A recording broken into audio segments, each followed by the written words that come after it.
Finally, we come up to head of household filing status. And we'll spend a lot more time on this than the other 4 filing statuses because this is the most important to be able to understand and identify correctly. So, head of household filing status has 3 requirements. So this is a special filing status basically for people who are single and raising dependents. So keep that in your mind. It's for single people with dependents. So the 3 requirements are, first, that you are unmarried, or the special term, this is a technical term, considered unmarried. So you're either unmarried or considered unmarried at the end of the tax year. Second, you pay more than half the cost of keeping up your home, which means out of the cost of keeping up the home includes things like rent, mortgage interest, property taxes, repairs, utilities, and groceries. That's food eaten in the home. If you pay more than half of all those expenses, then you may qualify for head of household filing status. And the third requirement is that you have a qualifying person who lives with you more than half the year, with an exception for parents. You can claim your parents, if you can claim your parents as dependents, you might qualify for head of household even if they don't live with you. So once again, that's unmarried or considered unmarried first. Second, pay more than half the cost of keeping up the home. And third, have a qualifying person who's related to and lives with you. Okay, so we'll go into more detail on each of these 3 requirements. Okay, unmarried means the same thing it meant when we were talking about single. It means you were never married or you're divorced by the end of the year. Your qualifying person who lives with you can be any qualifying child, because qualifying child already has a relationship requirement built in. So any qualifying child will be a qualifying person for head of household filing status.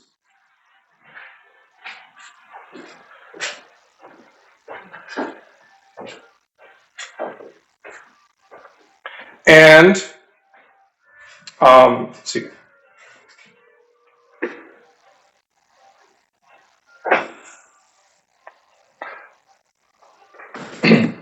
This also includes, for qualifying relatives, someone who meets the relationship side of the member of household or relationship test, which means your brother or sister, niece, nephew, aunt, uncle, your descendants, and your ancestors. So it could be your uncle, it could be your grandparent, as long as they meet the relationship half of the member of household or relationship test. And they also live with you, then they'd be a qualifying person for head of household.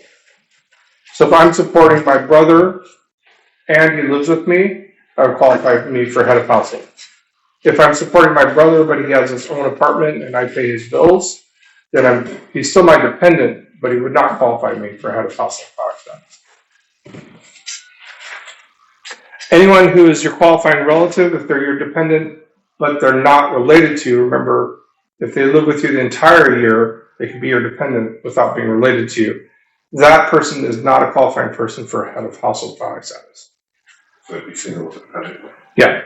So the way I kind of think about it is that if we're looking at the member of household or relationship test, either or is good enough to be their dependent, but basically has to be both to be your head of household qualifying person. So about the child of a boyfriend or girlfriend, you be claimed as a qualifying relative. Right. Does that have to be your child with them? Or can it just be No, it can be their child. So if we remember back to discussing dependents, we had the situation where Jack lived with Mary and Mary's daughter, and it turned out Jack had claimed them both as dependents, but because they're not related to him, they don't qualify him for head of household filing status. So Jack, from that example, would have 2 dependents, but his filing status would be single. Here's right here, Jack. Jack is single and supports his girlfriend Mary and Mary's 3-year-old daughter, etc. They're both his qualifying relatives, but they're not related to him. They're only his dependents because they lived with him all year. So they're not qualifying people for head of household filing status. Okay. There's a little table that kind of recaps the rules. Special rule for parents, though. If you can claim your parent as a dependent, they do not have to live with you, and you can still claim head of household filing status. As long as instead of paying more than half the cost of keeping up your home, you have to pay more than half the cost of keeping up their home. So it could be maybe your parents still live in the home you grew up in, so empty nest, but you're paying their utilities for them, you're paying their property taxes, you're paying their upkeep, you're paying for their groceries, at least half. You're paying more than half the cost of keeping up their home. They could be your dependent and qualify you for head of household filing status. Slightly more likely or slightly more common would be that your parent is now in assisted living and you're paying all the bills for them. They would be your dependent and qualify you for head of household filing status. Question. Here's one before interesting. So my mom's going to assisted living, but she gets Social Security. Would that count towards her supporting herself? Yes. Remember, the support test is about spending and not about income. So if she spends more on herself than you spend on her, then she would not be your dependent because she doesn't meet the support test. And if she's not your dependent, she can't be your qualifying person for head of household. Okay, so here's an example where Peggy maintains her and her daughter's home. The daughter, Kelly, is a 20-year-old full-time student, and she stays in a dormitory the whole year, but she does come home during breaks. So remember, that is an educational absence, so it's considered a temporary absence. So Kelly is still considered to be living at home while she's away for school. So Kelly lives with Peggy the entire year, which is more than half a year, and Kelly pays more than half, Peggy pays more than half the cost of keeping up the home. And because that's a qualifying child relationship, that qualifies her for head of household filing status. So any dependent who's related to you and lives with you, related in a close enough way, is a qualifying person for head of household. Okay, so here's the special term, the technical term, considered unmarried. And the full term is considered unmarried for head of household filing status purposes. And that's how it's actually written out in the tax code if you ever look at that. So this is an out for people who, have never been able to get a divorce, maybe can't find their spouse to serve the divorce papers on them. So they've just been abandoned by their spouse, but they got kids in their house. If they were stuck with married filing separately, they would lose all those other tax benefits. And most of those tax benefits are related to having children. So this is kind of an out to allow people who would otherwise be stuck with no earned income credit, no child care credit, to be able to claim those benefits anyway. So you can be considered unmarried for head of household filing status purposes if you meet the following 4 rules. So first of all, you're not filing a joint return with your spouse. You can't be head of household filing jointly. That would be married filing jointly. So you're not filing a joint return with your spouse. Second, you still have to pay more than half the cost of keeping up your home. So they're repeating that test again. Your spouse must not have lived in your home at any time in the last 6 months of the year. It's also known for short as the 6-month rule. So if your husband ran away to go live with his girlfriend in June and never came back home, then you lived apart from him the entire last 6 months of the year. And you meet this test. If, however, your husband ran away in July that means he lived with you at least one day during the last 6 months, and you no longer meet this rule. So when we're talking about people who are married, they have kids, but they don't live together, we have to ask and figure out when they stop living together. And it's going to be, if they stop living together June 30th or earlier, they may qualify for head of household. If they stop living together July 1st or later, then they're not head of household. Okay. And the fourth rule here is that your qualifying person has to be your actual son or daughter. So not niece or nephew, not your brother or sister, not your parents. Has to be your child, including stepchild and including foster child.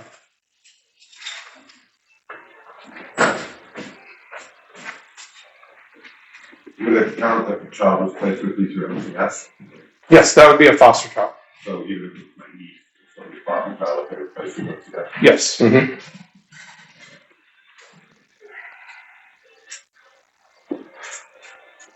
Okay, so here's an example with Ruth. Ruth and Joe are married, but they don't live together. They haven't lived together for several years. Ruth has a dependent mother who lived with her all year, Paula. Ruth provides more than half the cost of keeping up the home and can claim Paula as a dependent. Ruth cannot claim head of household filing status because she's married, and despite the 6-month rule, her qualifying person is not her son or daughter. So she would be married filing separately with one dependent, her mother.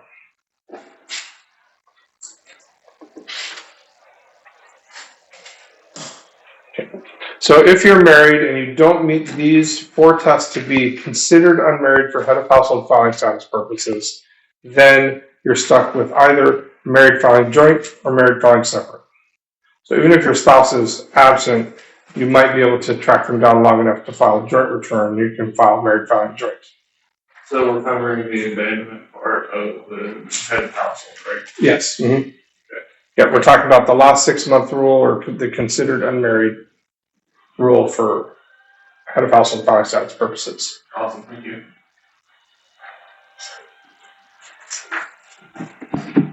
Okay, so what counts toward keeping up a home?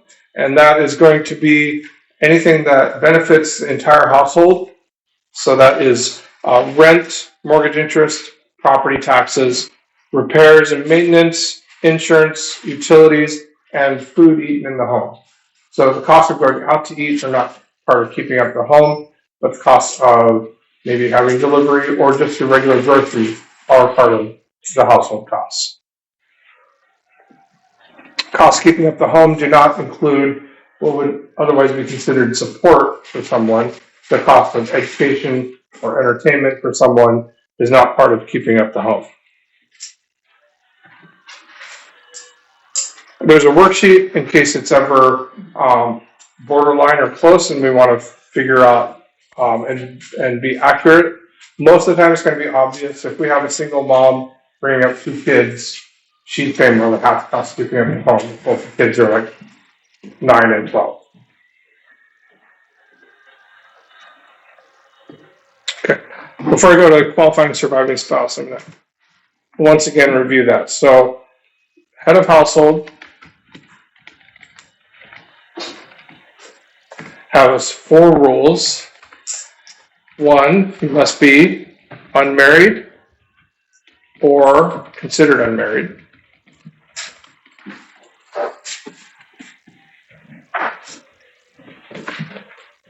2, you have to pay more than half the cost of keeping up the home.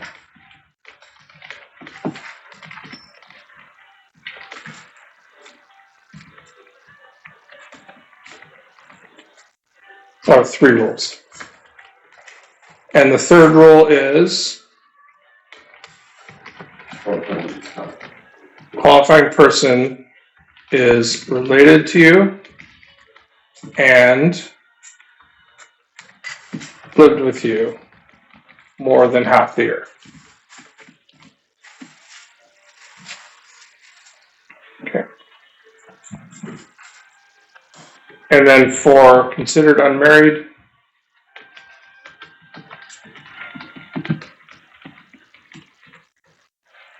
that is, you're not filing jointly with your spouse. Second, you have to again pay more than half the cost of giving up the home.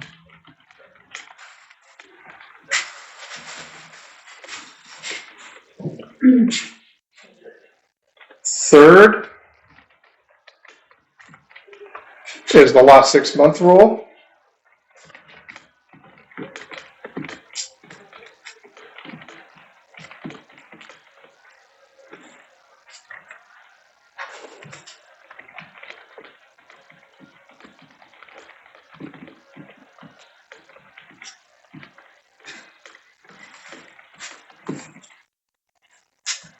And finally, your qualifying person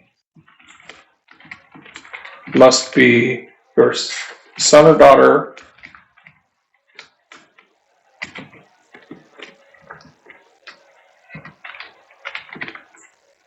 including step or foster child.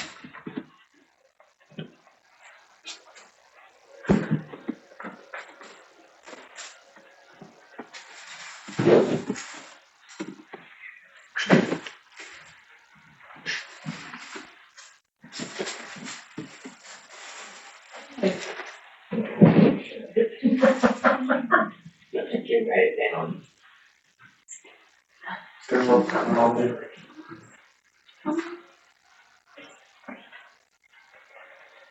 No, right there.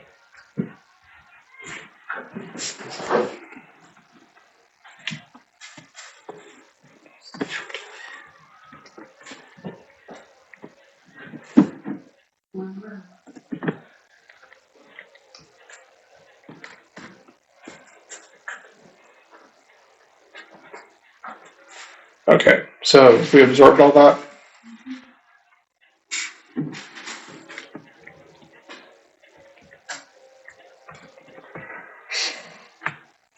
Okay.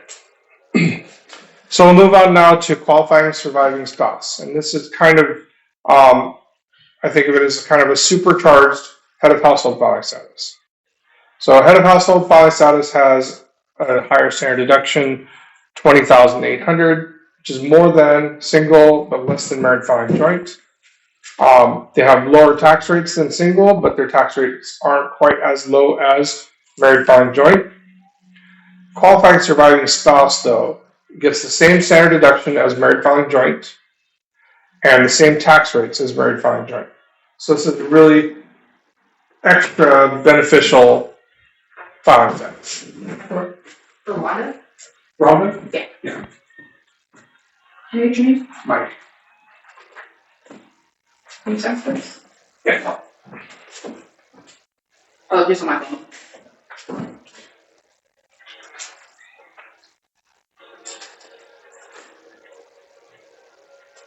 Thank you. You're welcome.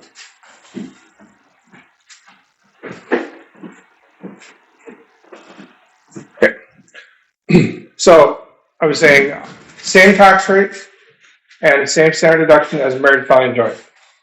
So this is even better than head of household. But it's more restrictive than head of household. For qualifying surviving spouse, you must have had the ability to file jointly with your spouse in the year that they died. You don't necessarily have to have actually filed jointly with them, just that you were both U.S. citizens or something like that. And your spouse passed away in either of the 2 previous years.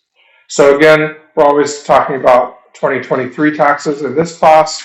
So to file a qualifying surviving spouse 2023 return, your spouse must have died in either 2022 or 2021. So next year when you're doing 2024 returns for qualifying surviving spouse, your spouse must have passed away either in 23 or 22. And you did not remarry. If you remarried, then you're going to be married filing joint, likely, with your new spouse. And you have to have a dependent who is your child or stepchild. So again, not your brother or sister, not your parents, not your aunt or uncle. Has to be your son or daughter. And so, also, if you're older and all your children are grown and out of the house, your spouse passes away, then you're just back to qualifying single? Yeah. Okay. Yeah, so you'll be going back to single. So this is qualifying, so it's actually the full term is qualifying surviving spouse with a dependent child. So if you're just, if your children are all grown up and moved out of the house and your spouse passes away, then you go straight from married filing jointly to single the following year. But if you're widowed and you still have kids that you're raising, then you get to continue to file. It's not quite married filing jointly, but it's qualifying surviving spouse. So, there are some weird exceptions here for for claiming a child or whether you have to claim a child. This could be someone you're supporting a child, but you couldn't claim them as a dependent because they had too much income, but otherwise you're supporting them. That means they met all the other tests except for the gross income test. So you would have wanted to claim them if you could. If the only reason you don't claim them is because their income was too high, then they can still be a qualifying person for qualifying surviving spouse. Or similarly, if the only reason you can't claim them is because they filed a joint return with their spouse, but otherwise you supported them, they lived with you, then you can still file as qualifying surviving spouse. So it is possible, though rare, to be qualifying surviving spouse with no dependents. And that just means your dependents are either married or their income is a little bit too much. And that's possible, like if there's life insurance, maybe your son or daughter, the life insurance proceeds themselves are not taxable income, but there may be interest on that, on those life insurance payments. Maybe the interest came out to be $4,800, but so they're now have too much income for the gross income test, but you can still claim them. Otherwise, you would claim them as a dependent. Fourth, the child must live in your home the entire year. So not just more than half, but the entire year. And finally, you pay more than half the cost of keeping up your home. This is kind of why I think it was a supercharged type of household, because most of the requirements are the same.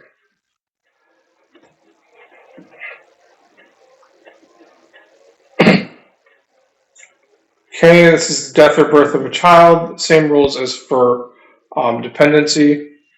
They're still considered to be living with you for more than half the year. They live with you for more than half of the part of the year they survived. So I have a question on the qualified surviving spouse and child living in the household here. Couple, they're separated, still file married, filing joint, but the child moves back and forth, and then that spouse, one of the spouses die. That wouldn't qualify for. No, I don't think it would. Let me double check, because the slides are not always 100% correct. So let's.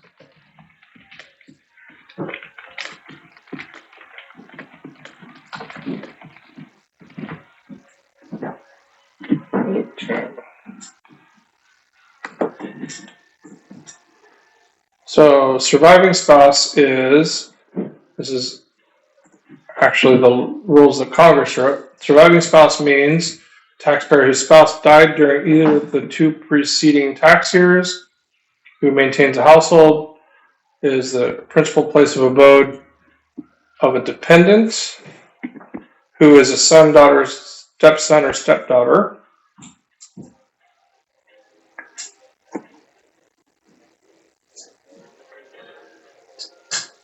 and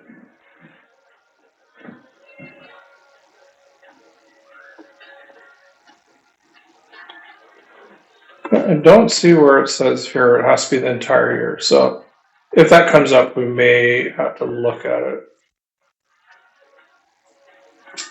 I know that was a weird hypothetical, but.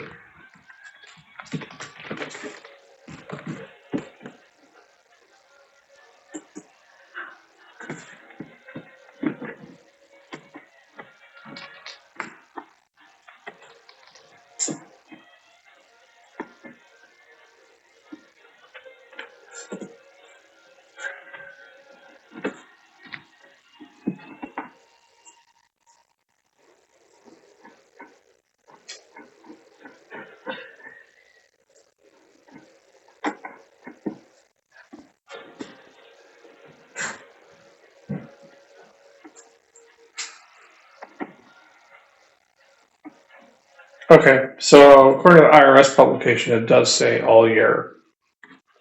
So I guess if you were still married but your divorce wasn't final and the child was living, week on, week off or something like that, and then your spouse died and the child moved in with you, I guess they didn't live with you all year, so then you would not be qualifying surviving spouse. So, but again, that would be, we only worry about qualifying surviving spouse if they died in a prior year. So that wouldn't really apply so much. If they died this year, that.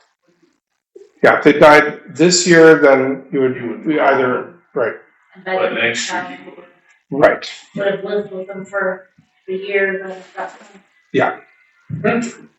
Interesting. Okay.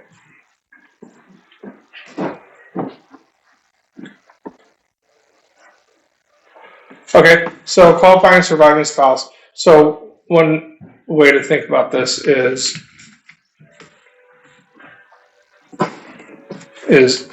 if your spouse dies and you have qualifying children, which are your son or daughter, then in the year of death, you're going to be married filing jointly, most likely. And then for the next 2 years, you're most likely going to be a qualifying surviving spouse. And then third year and later, you're going to be probably head of household until the children grow up and stop being independent. So you get 1 year, one final year of married filing jointly, 2 years of qualifying surviving spouse, and then you're going to be stuck with head of household, assuming you aren't remarried.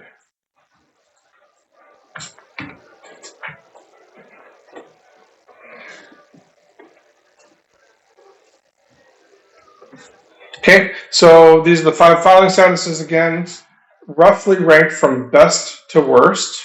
And best is married filing jointly, or it's kind of actually equal to qualifying surviving spouse. But there are more restrictions on surviving spouse. So married filing jointly kind of wins the tie in that case. Married filing jointly is one of the best filing statuses. You get a $27,000, $28,000 standard deduction. Your tax rates are super low, and especially if the parents or if the two married people have different incomes, then you get the benefit of using the lower tax rates of the lower earning spouse. So that's one big reason married filing jointly is better than married filing separately. Like if I were married and I make $150,000 and my spouse doesn't work, we're taxed the same as if we were both working and making $75,000 each. So our income would be more leveled out, would be averaged basically between us, and we pay lower tax rates. Compared to if I filed separately, $150,000 might put me in a 24% tax bracket, whereas $75,000 each might put us in a 12% tax bracket. Qualifying surviving spouse is almost as good as married filing jointly. Then head of household is the next best. Head of household is definitely better than single because you get a larger standard deduction, lower tax rates. Not quite as good as married filing jointly. Single is kind of the default, and married filing separately is basically the worst filing status.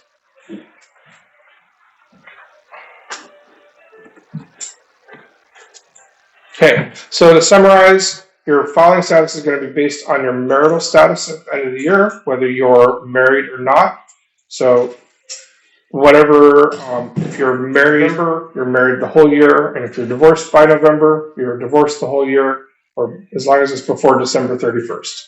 And this is actually going to, this catches a lot of people because maybe they weren't planning to get divorced until it happens, and they've been withholding. Their withholding at their job has been based on the fact that they're married the whole year, and then they got served with papers in October, and probably that would be a really fast divorce. But maybe they finalized divorce by December, and now their tax rate is going to be based on single, but their withholding was based on married filing jointly. They're going to end up owing quite a bit of tax. Or it could go the other way around. Two people who are both single, maybe they're good earners, maybe they make $100,000 each, and their withholding is if they're single, but then, or especially if it was just one person's working and the other one's not, they could be withholding a lot of money, $150,000. You probably have a tax bill of around $20,000. So you end up with $20,000 withholding by the end of the year, but you got married, and now it turns out your taxes for being married are only $12,000. So you get a big refund that 1 year that you got married. So, so having that change in filing status can, because it's considered retroactive to the beginning of the year, that can actually affect people's final result on their tax return. Okay, married filing jointly, the main thing about that is both spouses must sign the return and agree to be held liable jointly and severally, is what they call it, which means IRS can come after both of you or either one of you. Even after you divorce 5 years later, the IRS can still collect taxes from either one of you. Married filing separately is if you want to be in charge of just your own tax and you don't want to worry about your spouse's tax. Maybe they're poor at bookkeeping and you don't trust them to do their business taxes correctly, or you're worried that they might be hiding income from you, or maybe you want to hide income from your spouse. I don't know. But you don't want to share information in order to file a joint return, then you can file a separate return. That actually happened to me last year. Okay. Let's see. Let's look at, I think it's in the down. That's what I heard is no, my spouse will do this. Okay. I think we still have a Form 1040 here.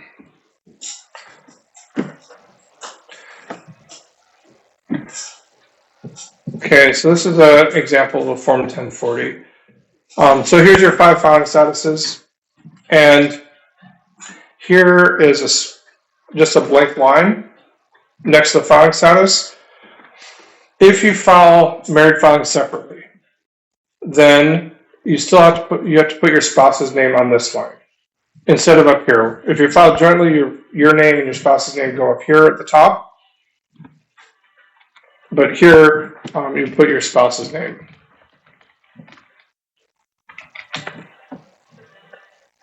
And you're still supposed to put your social security number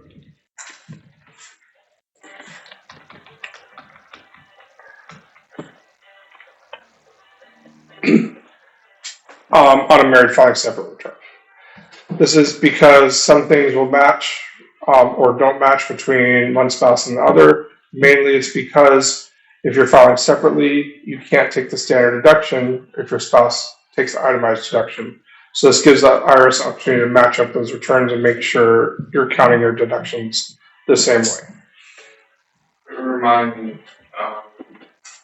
if they don't know their spouse's social security number, can we still e-file it? Yes, starting in I think it was just recently, I think it was starting in 2022, you could e-file even without your spouse's social security number, even though it's technically required. If you don't know it, then you don't know it, and you still have to file a tax return. Before that, you had to have your spouse's social security number in order to file electronically. Otherwise, you just have to mail your return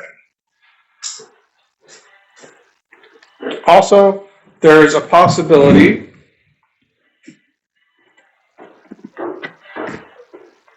that you might be head of household without a dependent.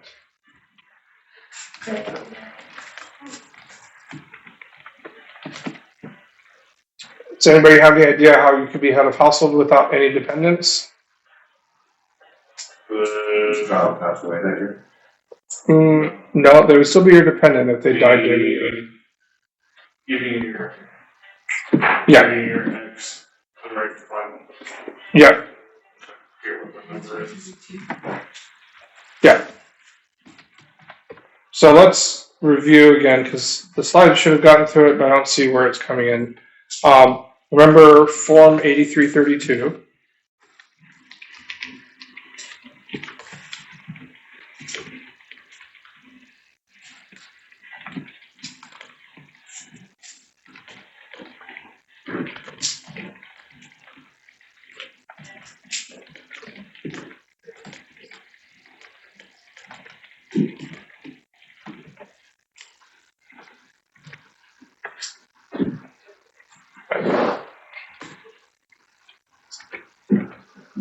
Okay, so this is Form 8332. This is, we're going to talk about dependents, was when we first brought this up. This allows a non-custodial parent to claim a child as a dependent, and it must be signed by the custodial parent. Okay, but if you have a dependent, if you do sign this, the custodial parent, well, let's talk about the non-custodial parent, gets to list them as dependent.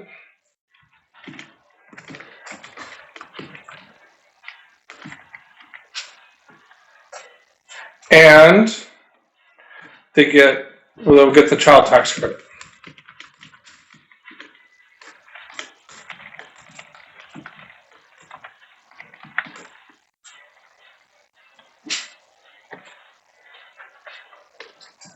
So they'll get the child tax credit and additional child tax credit when we talk about that, or other dependent credit. That's all they get. The non-custodial parent gets to claim them as a dependent, list them on their tax return as a dependent, and gets one of these two dependent-related tax credits. The custodial parent, even though he or she signed the form agreeing not to claim them as a dependent, gets to keep head of household filing status, earned income credit, and child and dependent care credit, which I'll just abbreviate. So this is the only time you can split up these child-related benefits, is using this 8332. The non-custodial parent gets to claim the $2,000 child tax credit, or $500 other dependent credit, and that's it. That's all they get. They don't get to be head of household. They don't get earned income credit based on that child. And they don't get child and dependent care credit. Only the custodial parent gets that. So if you are divorced or separated from your spouse and the kids are living with you, and maybe the divorce decree says that as long as your ex is current on their child support, they get to claim the older child as a dependent, then you sign the Form 8332 to make that a fact. But you still get to claim that child for earned income credit and head of household filing status. So that's an example of how you could have head of household with no dependents. So maybe you just had one child together with your ex. Maybe the divorce decree says that the father gets to claim the child in even numbered years and the mother gets to claim the child in odd numbered years, but the mother has primary custody. So the mother would sign this 8332 for every even numbered years to let the father claim the child as dependent. But as a custodial parent, she still gets to claim head of household every year, no matter what, and earned income credit if that applies. So if you do have head of household filing status and you don't have any dependents that qualify you, then you put the qualifying person's name here on this blank line. And similarly, we talked about an example where we could have a qualifying surviving spouse with no dependents. And that example was if your children had too much income to fail the gross income test, you can still be qualifying surviving spouse even though they're not technically your dependents.